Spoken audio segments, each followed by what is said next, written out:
Hello, good afternoon. Dito na naman tayo mga kabossing. Wala akong maisip na iba-vlog kasi naging busy tayo sa trabaho natin.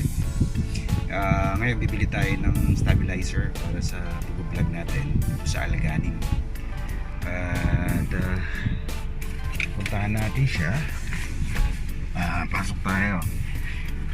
Hindi, alam ko kasi bawal mag video sa loob ng alaganin. Pero picturean lang natin kung ano yung bibili natin. Medyo mainit na. At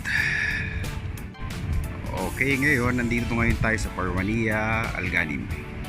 Ayan siya. Ayun, dito ang ating kabayo. Diyan tayo nag-park. Ito siya, McDonald's, Alganin. Papasok na tayo ngayon. Tara, samahan niyo ako. Ayan siya ngayon guys. Pipilihan natin yung 4 KD, 35 KD,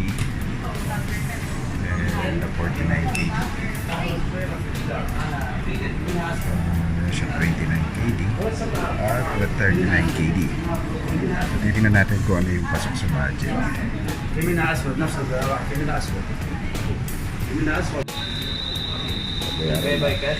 Yeah, I will pay by cash.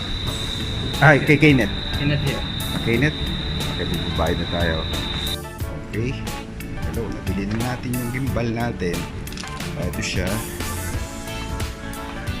Nabili na natin.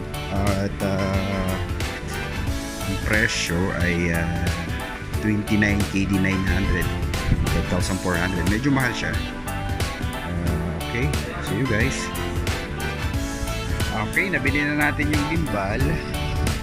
Medyo may kamahalan lang sa presyo dito compare sa Pilipinas. Kasi sa Lazada is 3,500 lang yata. Dito pumapatak ng 5,400. Medyo malaki ang kamahalan. Worth it naman. Mamaya try natin, buksan natin. Okay, bye-bye.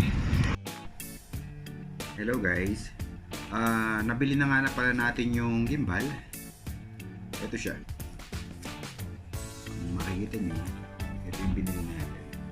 Guys, okay guys, ito na yung gimbal na binili natin.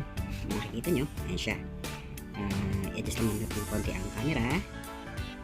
Ayan. Ngayon, buksan na natin siya. Okay.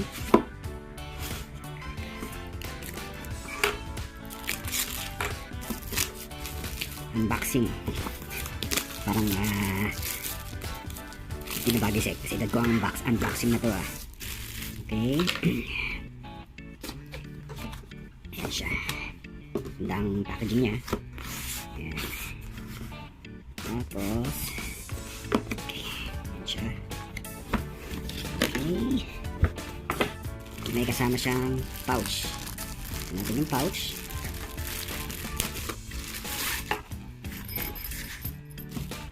Manual na lagi namang hindi naman lagi binabasa.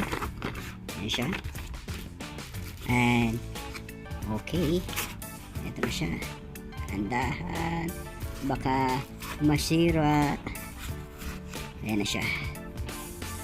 Ayan na ang ating gimbal. Ayan. Ito nyo. Ayan siya. Okay.